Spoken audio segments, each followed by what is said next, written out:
ओम चतुर्विंशत्यधिकशतमोऽध्यायः। इंद्र और प्रहलाद की कथा। शील का प्रभाव। शील के अभाव में धर्म, सत्य, सदाचार, बल और लक्ष्मी के न रहने का वर्णन। युधिष्ठिर ने पूछा, नरश्रेष्ठ पितामह, भूमंडल के ये सभी मनुष्य सर्वप्रथम धर्म के अनुरूप शील की ही अधिक प्रशंसा करते हैं, अतः इस विषय में मुझे बड़ा भारी संदेह हो गया है। 1. धर्मात्माओं में श्रेष्ठ। यदि मैं उसे जान सकूं तो जिस प्रकार शील की उपलब्धि होती है वो सब सुनना चाहता हूँ। 2. भारत, वो शील कैसे प्राप्त होता है, ये सुनने की मेरी बड़ी इच्छा है। वक्ताओं में श्रेष्ठ पितामह, उसका क्या लक्षण बताया गया है, यह मुझसे कहिए। 3. भीष्म जी ने कहा, दूसरों को मान देने वाले महाराज। भरत नंदन, पहले इंद्रप्रस्थ में राजसूय यज्ञ के समय भाइयों सहित तुम्हारी वैसी भुजश्री संपत्ति, वो परम उत्तम सभा और समृद्धि देखकर संतप्त हुए दुर्योधन ने कौरव सभा में बैठकर पिता धृतराष्ट्र से अपनी गहरी चिंता प्रकट की, सारी मनोव्यथा कह सुनाई। उसने सभा में जो बातें कही थी वो सब सुनो। उस समय धृतराष्ट्र ने दुर्योधन की बात सुनकर कर्ण सहित उसे इस प्रकार कहा। 7.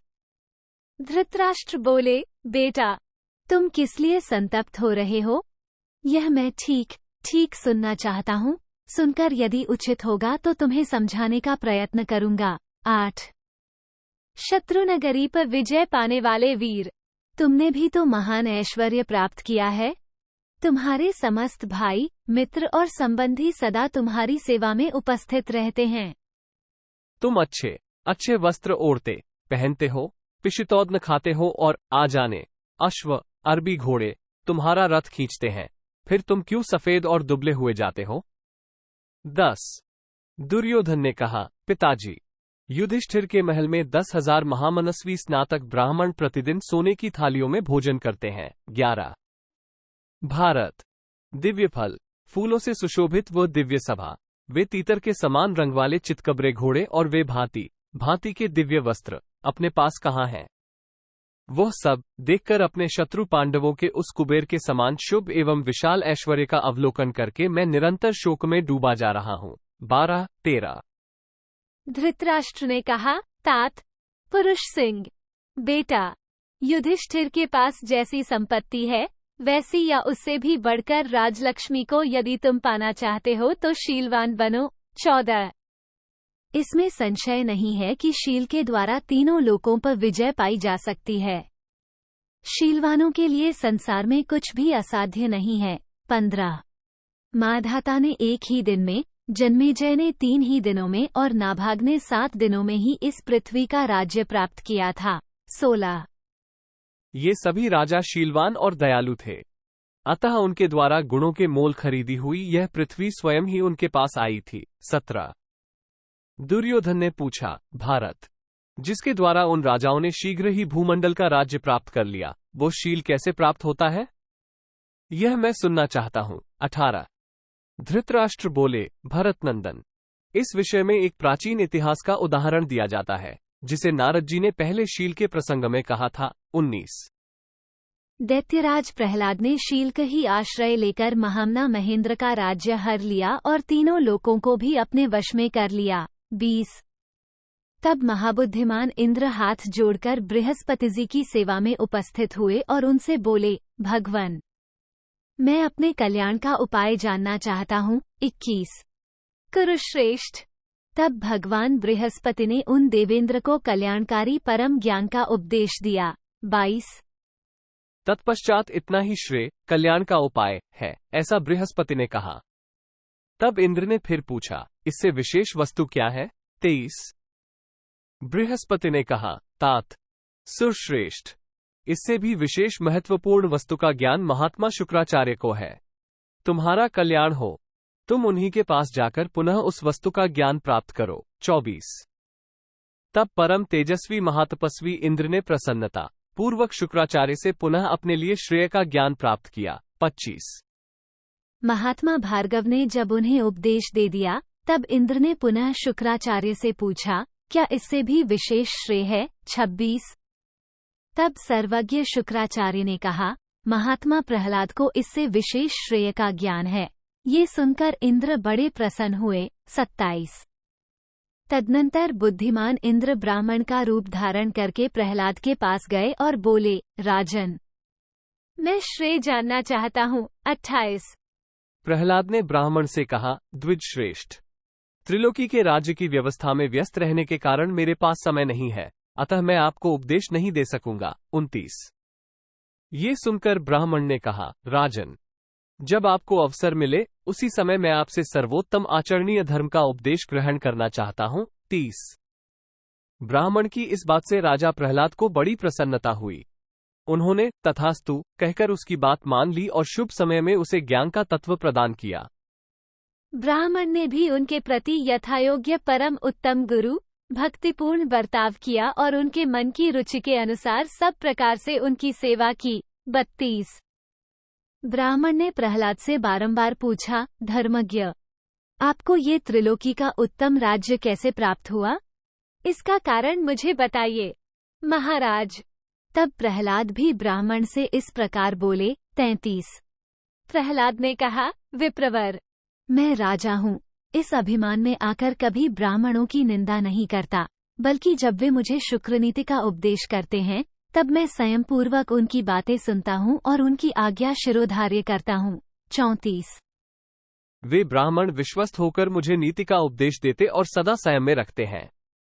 मैं सदा ही यथाशक्ति शुक्राचार्य के बताए हुए नीति मार्ग पर चलता, ब्राह्मणों की सेवा करता, किसी के दोष नहीं देखता और धर्म में मन लगाता हूँ। क्रोध को जीतकर मन और इंद्रियों को काबू में किए रहता हूँ।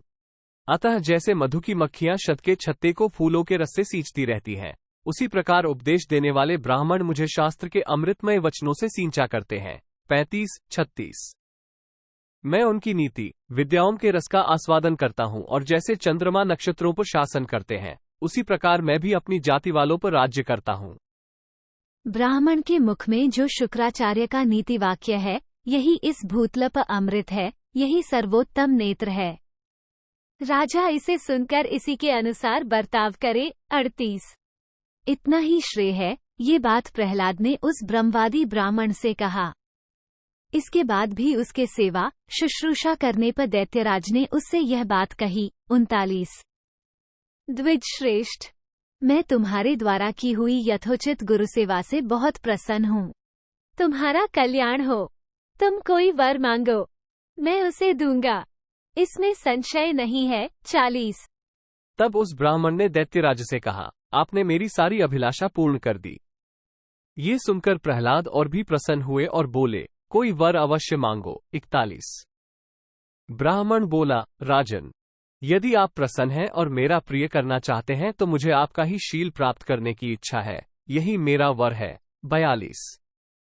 ये सुनकर दैत्यराज प्रहलाद प्रसन्न तो हुए, परंतु उनके मन में बड़ा भारी भय समा गया। ब्राह्मण के वर मांगने पर वे सोचने लगे कि यह कोई साधारण तेज वाला पुरुष नहीं है। 43। फिर भी एवमस्तु कहकर प्रहलाद ने वो वर दे दिया। उस समय उन्हें बड़ा विस्मय हो रहा था। ब्राह्मण को वो वर देकर वे बहुत दुखी हो गए। 44।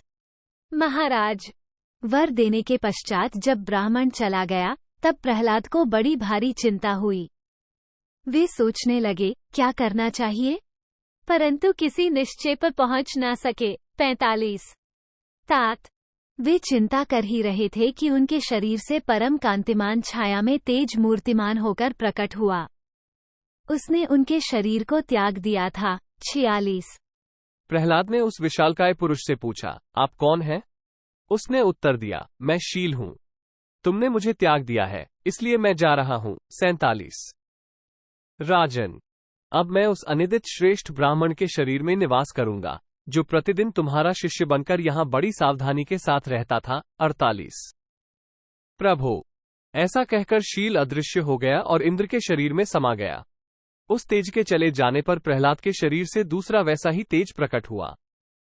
प्रहलाद ने पूछा, आप कौन हैं? उसने उत्तर दिया, प्रहलाद, मुझे धर्म समझो, जहाँ वह श्रेष्ठ ब्राह्मण है वहीं जाऊंगा।